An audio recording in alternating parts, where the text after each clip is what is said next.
Hello and welcome to A Taste for the Road. My name is Scott and welcome to this 2017 Indian Scout. So today we're going to be reviewing this bike on the back roads of Virginia. We're going to be making a lunch stop at the Old Brogue in Great Falls, Virginia, and encouraging you, to try something new or go out and create your own adventure, as you're always going to be the hero on this channel. So I think a meaningful place to start with this Indian Scout is what gets people into the dealership, and that's definitely its looks and its motor. So this is a bike that I think is a blank canvas for anyone who's interested in making it their own, either with a lot of farples and trinkets that are available from India directly or perhaps from the aftermarket space. This is definitely a bike, whether it's in regulation black or with some color and chrome as this one has, that really celebrates, I think, what is essential about an awful lot of motorcycling for people, and acts as a real kind of emotional template for projecting what you want to be, and that's really enormously important. Also significant is this motor. It's 69 cubic inches or 1131 cc's for those of you who like new money. 100 horsepower, 8100 RPM, 72 foot-pounds of torque, and about 5900 or so. And it's just a wonderful lunging motor. Quiet and peaceful when you want it to be, but also something that can absolutely give you some get up and go. The traffic's been a little bit busy today, so I can't show that to you at the moment, but there's a little bit of it. But that nevertheless, it's something that, with its throaty exhaust system, this system is stock from the owner who has this. It definitely has just a wonderful feel. A little bit of vibes, but the good character, not the bad. I think extending that into the chassis and the belt drive and whatnot, it's a very smooth motorcycle when you're puttering along or giving it a bit of beans. The chassis gives you quite a bit of decent feel, more so than I expected. Leaning turn to turn, or side to side, is quite good. Extending itself out to the ergonomics and whatnot. The bars are back a little bit. I'm not the tallest guy in the world at 5'7", with an inseam of a little bit under 30 inches and arm length around 31 inches. And this is a pretty comfortable motorcycle, mid-sized as it is for the cruiser market, which seems crazy at almost 1200 cc's, but there we are. And the seat is reasonable. We'll see how it feels after I've been on it for even more periods of time. But as a package, I think, both in terms of its looks when you're walking away from it or walking towards it after visiting your favorite watering hole, it is a pretty special thing. So we are just outside of Great Falls, Virginia. Let's go ahead and head in and have some lunch at the Old Brogue, and then continue this review into the afternoon. So I will see you there.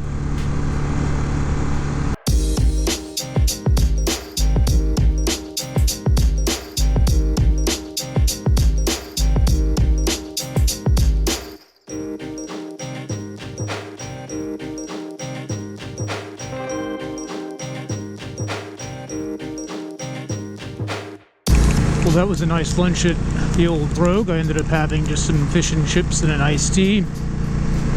Had a little bit of extra room, so decided to get some dessert, as I usually do.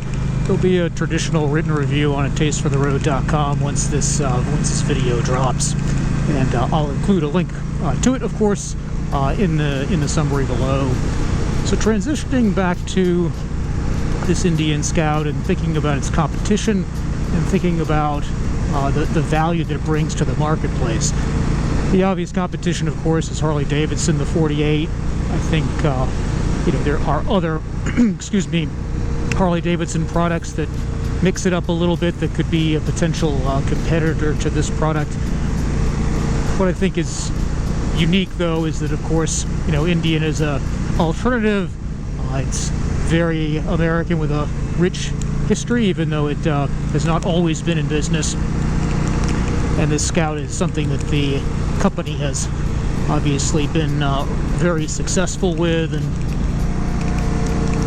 ends up selling a great many of, which brings us to the value question. So as I always do, I check Cycle Trader, look at area dealers, see what they have.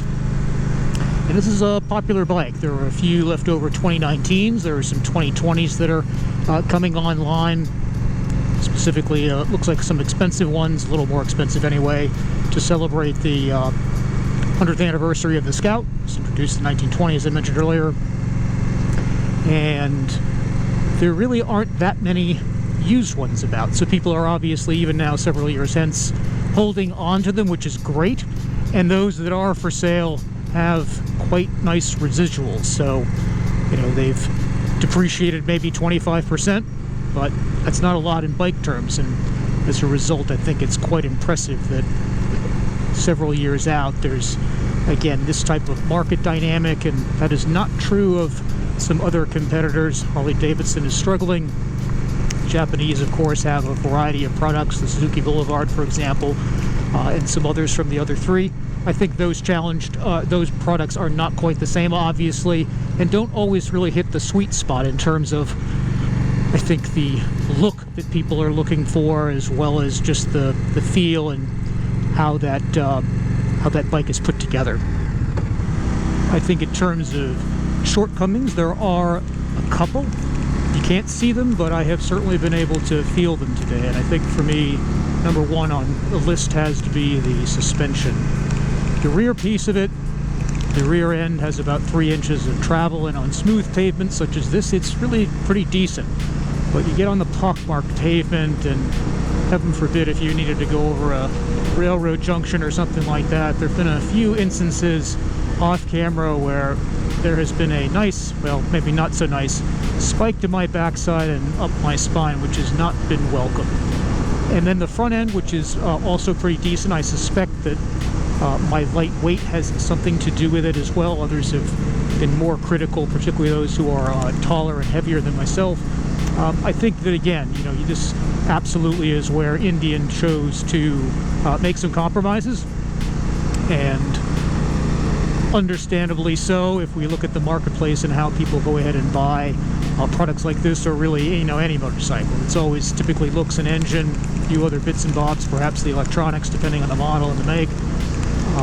But it is, I think, noteworthy that Indian has an extensive catalog if you wish to upgrade. So some have, of course, used progressive front springs, Fox rear shocks. Racetech has some gear. Olin's as well has come out with some tasty bits. Of course, I'm sure it'll be expensive, but at least, again, the option and the fixability is there, which is compelling.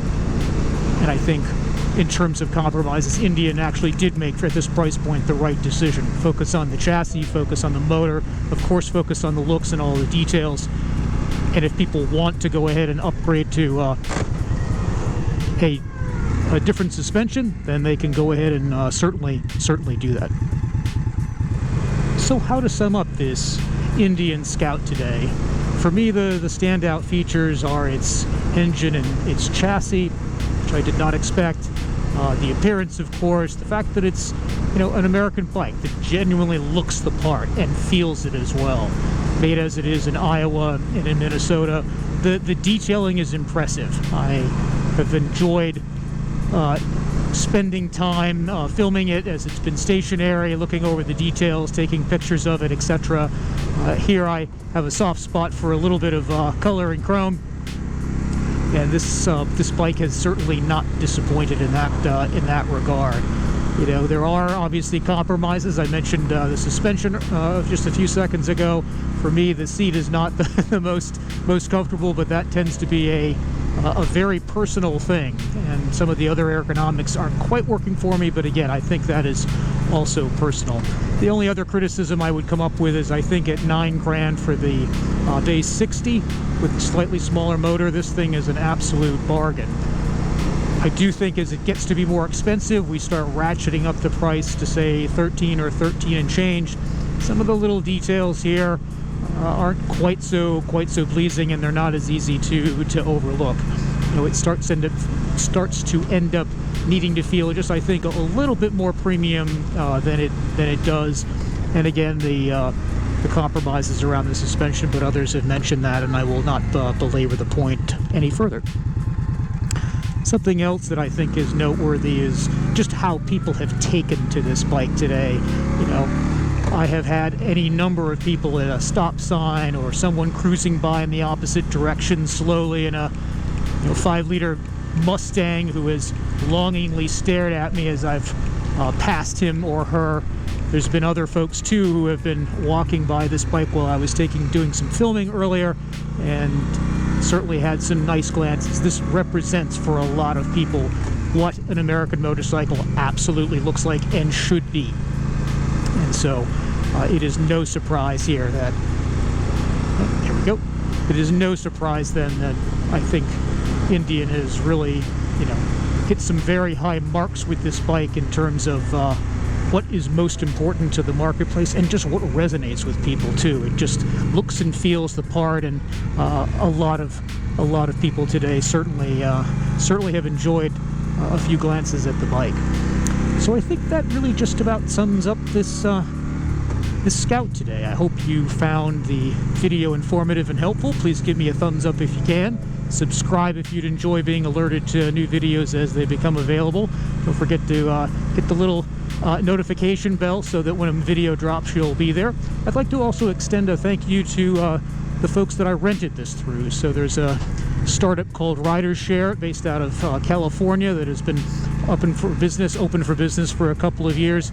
Been in touch with them a couple of times, and they have been very responsive. This is now the third bike that I have rented from them, and had a very good experience doing so. So if you're someone who is a real bike enthusiast here in the States, they are definitely worth checking out at ridershare.com. They did not sponsor this, but again, I'm happy to let you know about them, and we'll include a link below both to this bike for rent as well as the website. So I think with this, I will go ahead and bid you adieu.